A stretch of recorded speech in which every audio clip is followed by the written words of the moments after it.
All right, so factoring trinomials is very important here. Let's continue on with our work with number 14. So if you want to take a look at, let's take a look at C here. All right, what you're focusing on is you're focusing on the number negative 28 and positive 12. You have to find two integers that multiply to negative 28 and add to positive 12. So as I mentioned, it'd be a good idea to list the factors of 28, having in mind that the sum needs to be 12. So let's see, negative 7 and 4. What does that give us? That gives us negative 3. Thank you. So that's no good, right? What else? 14 and negative 2. Okay, so that adds up to 12. Whoa, there we go. 12. See that? So list the factors. Don't be afraid to just list them on the side margin. Once you get a winning combination, then you know how to factor this. So if we go back to our steps, right, we remove a greatest common factor, which there is no greatest common factor. So then we set our brackets out, and then we start listing the factors of this constant term. And when we have a winning combination, then we can put these numbers into our binomials. So this is x squared, so x goes here and x goes here. And then we simply list these two factors, plus 14. If it's a positive, it's a plus. If it's a negative, it's a minus. And there's your answer. Now to check, okay, so if you're going to check that, what you do is a quick FOIL to check.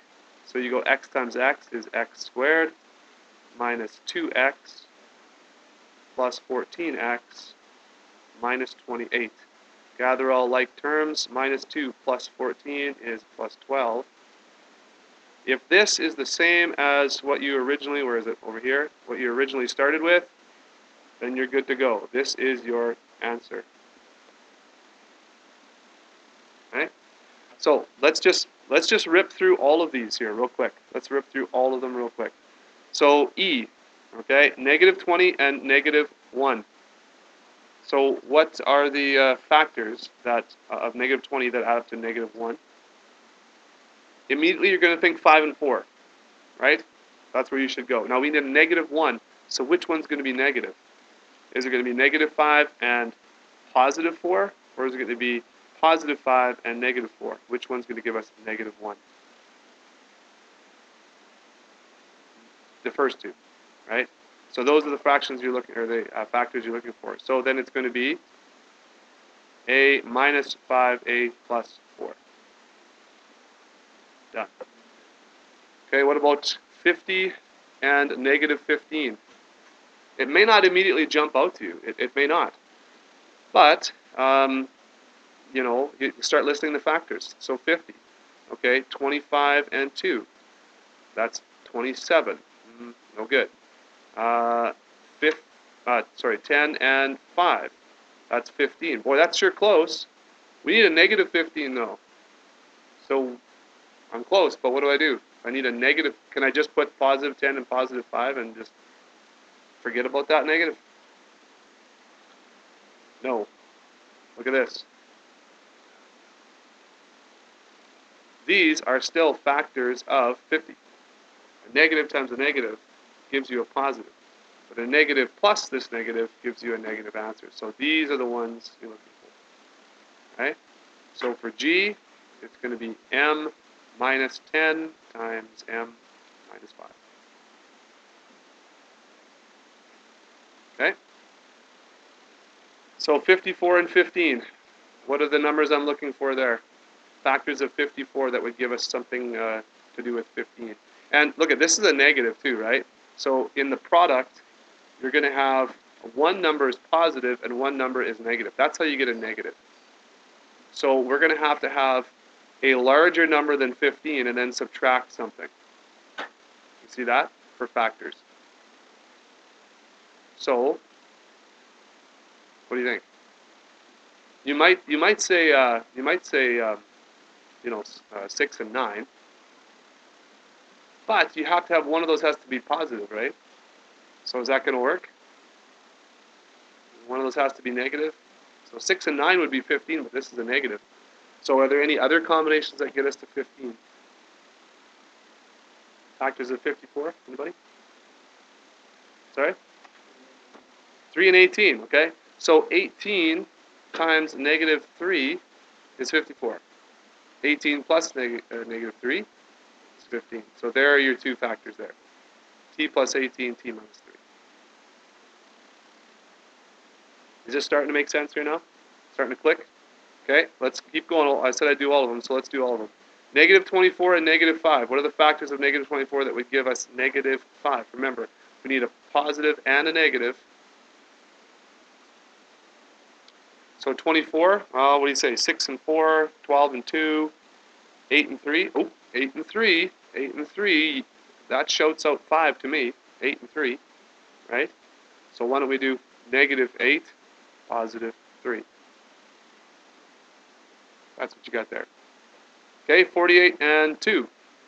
If this is a large number and this is a really small number, you're going to look for factors that are probably pretty close to each other, right? Because the difference here, or the sum, the difference here, because it's negative, is going to be pretty close. So, so what are two factors of 48 that are pretty close to each other? 6 and 8. Good. So again, really quickly, 6 and 8. Is it going to be positive 6 and minus 8, or minus 6 and positive 8? Well, it's a negative 2, so it's going to be positive 6 minus 8. There's your two factors. And 36, okay? A positive 36, negative 12. So if this is a negative, you're going to be looking for two negative numbers that multiply together because they're going to add up to something negative. So, what are the numbers here? Negative 6 and negative 6. Very good. All right. So that's number 14. Again, you're looking for, and the reason why this is so easy is because all of these are ones in front. The next section we're going to learn about is when these numbers are not 1. Then things change a bit. But when you just have a coefficient of 1 on your squared term, easy. Just look for the two integers and factor like that. All right, so let's move on to 11. 11 is very, very similar, right? 11 is very, very similar. So, did I sign 11 yesterday? No. Okay, so 11. So you're going to want to do this with me. Plus 10x plus 24.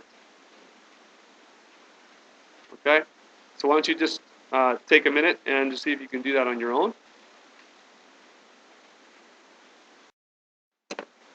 All right, so I hope you've had a chance to do that. If you look up here on the screen, this is my work here. So you can let me know if I did this right or if you see something wrong or if you agree or disagree.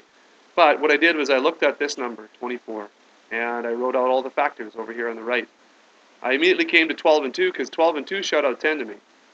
And I tried that. Well, 12 plus 2, they have to be both positive, gives you positive 14. That doesn't work. So I tried both negatives because 12 and 2 shout out 10 to me. So negative 12 and negative 2 add up to negative 14. So those don't work, so there must be another combination. And of course, 6 and 4 multiply to 24 and add up to 10. So 6 and 4 are the ones that go in here. Now, I know that's my answer because I checked. So how do you check? You write out your factors, and then you do a quick FOIL. X times x is x squared, plus 4x, plus 6x, plus 24. You gather all like terms, and you ask yourself, does this match my original question? The answer is yes, so there is your answer. Correct. All right, so I'm going a little bit faster with these here now, but hopefully you're able to follow along there. So let's do another one from 11.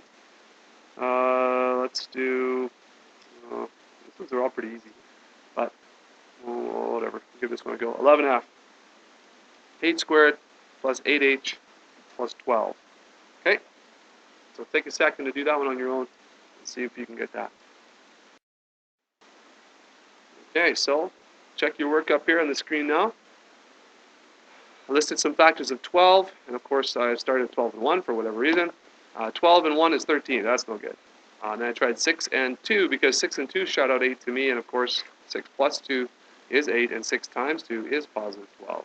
So I put the h as my variable. Don't make mistakes like I do sometimes and just automatically put x here.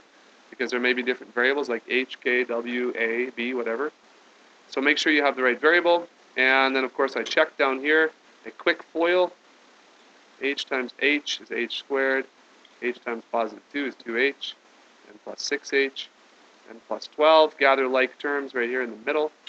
And I get the exact same polynomial that I started with. So I have done this correctly. Questions? Okay. Let's mix it up a bit. I see on 15, which did I assign you 15 yesterday? No, let's take a look at 15 here today then. Okay, so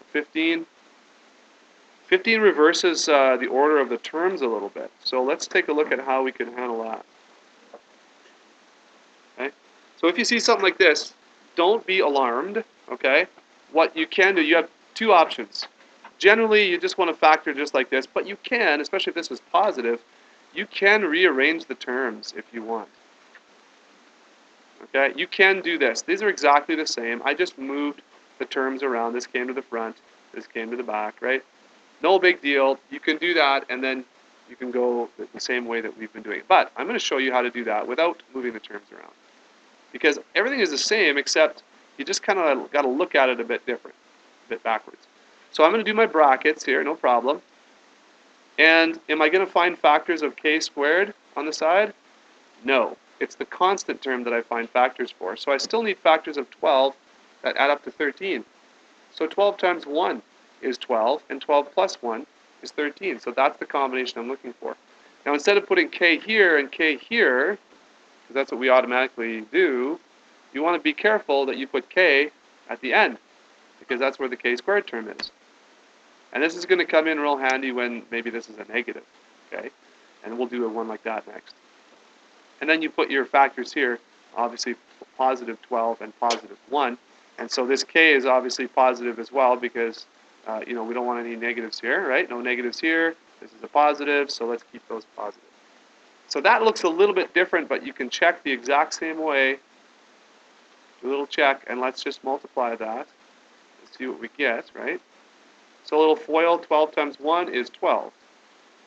12 times k is plus 12k, plus 1k, or just k, plus k squared.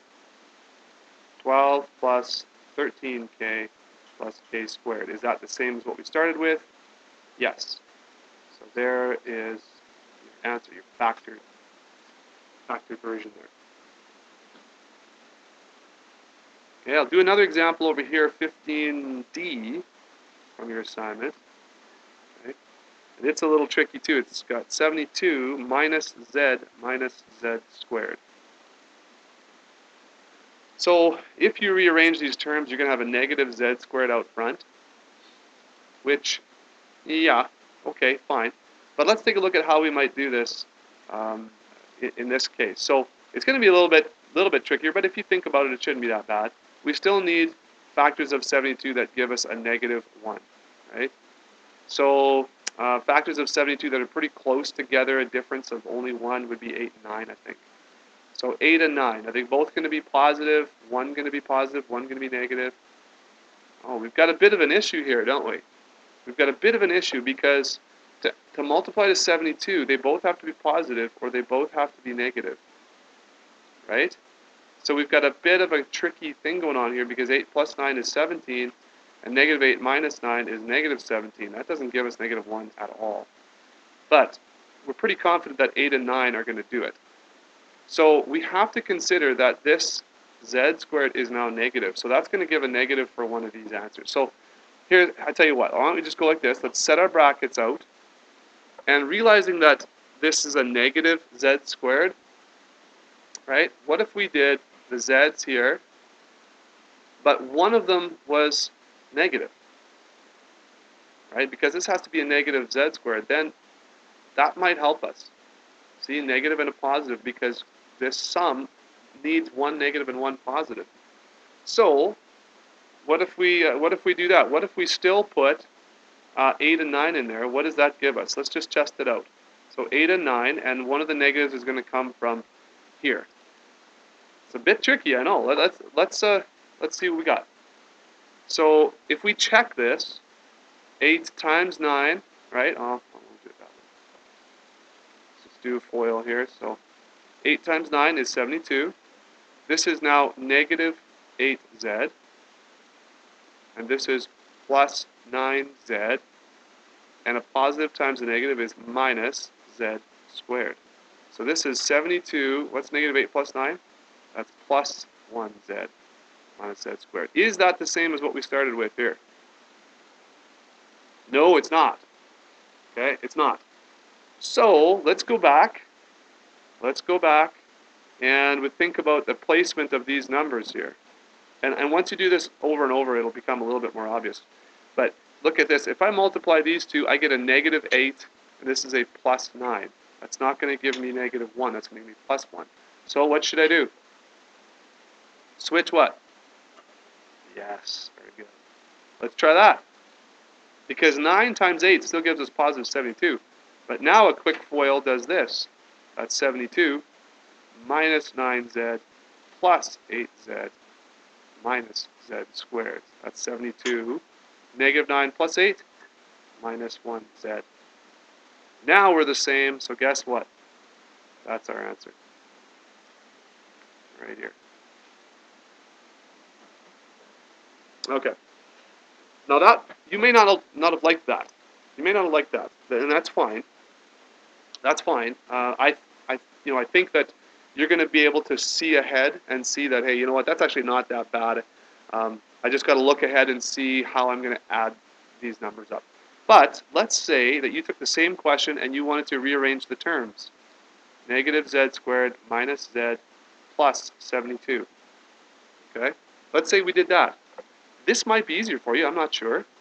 If you set your brackets and z squared, but it's a negative, so one of these z's has to be a negative. So that's how you might start if you rearrange the terms.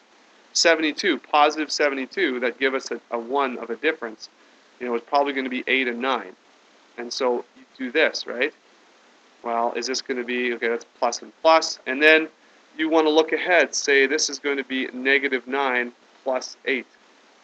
Oh, that's going to get it. A FOIL, if you expand that out really quickly, you're going to see that this is going to work. Now, is this answer the same as this answer? That's my question. Because we said this one was right, and it looks like this one is right too. So is that the same? Yes or no? It doesn't look exactly the same, does it? But watch this. 8 minus z is the same as negative z plus 8. That actually is the same. Okay?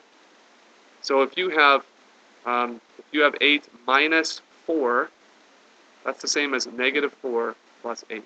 Or if you have 8 minus 1, that's the same as negative 1 plus 8. That's okay. You rearrange the terms, they keep their signs. Okay? A third way? You want to look at a third way? Here's a third way to do this. Let's say that you really want to deal with only positive squared terms. That's totally okay. How do I make this positive without actually changing this whole thing? How do I express this as being positive? What do I have to do? It's tricky. If I make this z squared just positive, what am I missing here? I'm missing the negative. So think about it this way. You could remove a greatest common factor of negative 1 from all the terms. You could do that too and show this. Then that changes the sign of everything in between here. See that? Now, this is really easy, isn't it? Keep this as a factor. And then, of course, negative 72 means I have to have a plus and a minus. Positive and a negative number. I have to add up to negative 1. So that's going to be z there. And then what? Plus 9 minus 8. And guess what? This is also correct.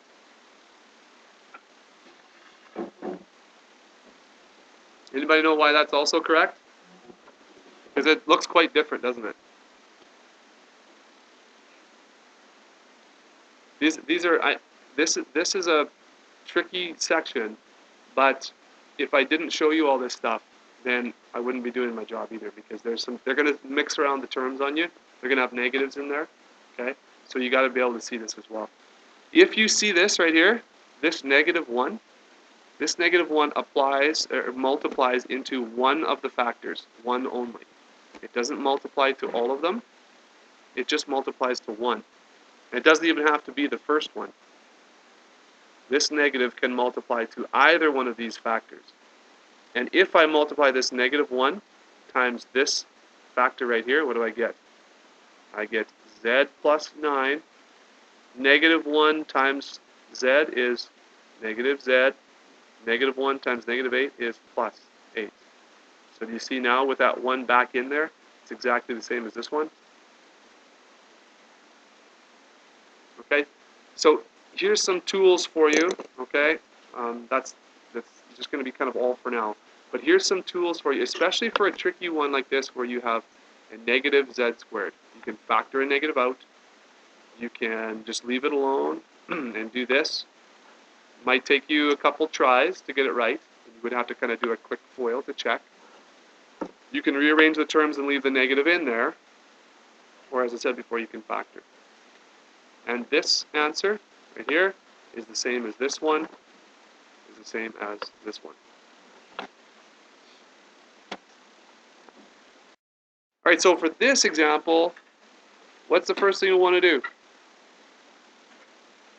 What's the first thing we want to do for this example? We're going to factor it.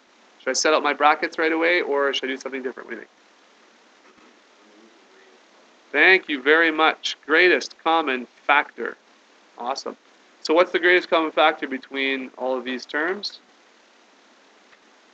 4. Yeah, we can take a 4 out. So what is left when we take a 4 out of 4y squared? We divide it out. Just y squared. Awesome.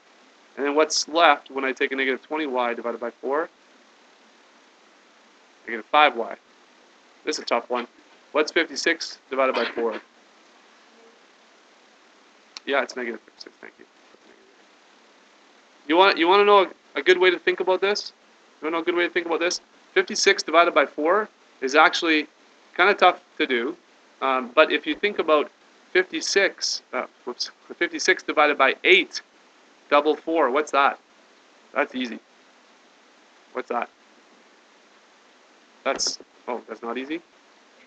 That's 7. 7 times 8 is 56, right? So if I need divided by 4, if 4 is half of 8, then my answer up here is double 7. See that? So if you don't like 56 divided by 4, think about 56 divided by double 4, 8. Oh, that's 7. Okay. So if I do 56 divided by 8 is 7, 56 divided by 4 must be 7 times 2, 14. If you didn't know that, that's okay. They're only teaching that in grade 2 now. Seriously. Not exactly this question, but that method. Yeah, good for you guys. Okay, so what is it? 14. You guys are like, what? Grade 2. Good one. All right. Okay, well, maybe it's grade 3. I have a daughter in grade 2 and grade 3, so maybe it's grade 3.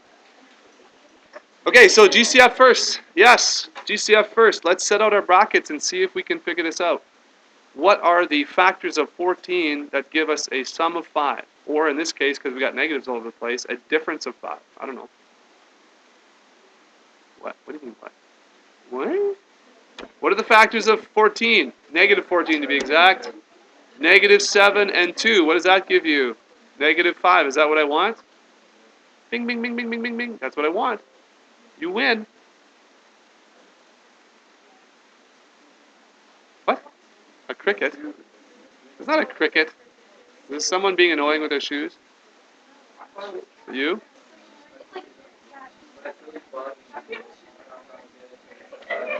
Okay. Y minus 7, y plus 2. Everyone got that? Now, how do I check this? Watch this.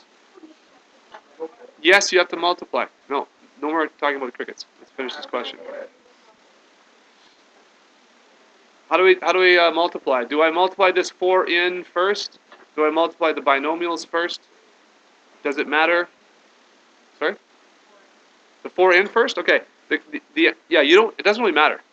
You can just multiply the binomials first and then multiply each term by 4 at the end. Or you can multiply the 4 in first. So let's try that. 4y minus 28. That's what I'm going to get when I multiply that 4 in. And you don't touch the other factor, okay? This constant only multiplies by one factor, okay? It's just this one multiplied by the next one. Then you take that answer and multiply it by the next one. So that's what we're going to do. And this actually is super important for bridging to the next section. Okay, guys? Watching this? So 4y times y is 4y squared. Over there is going to be plus 8y minus 28y minus 56. So what do we got? 4y squared. What's 8 minus 28? Negative 20y minus 56. So once that's all expanded, is that the same as what we started with up here? Yes, it is. So that means that this is our final answer. Any questions on that?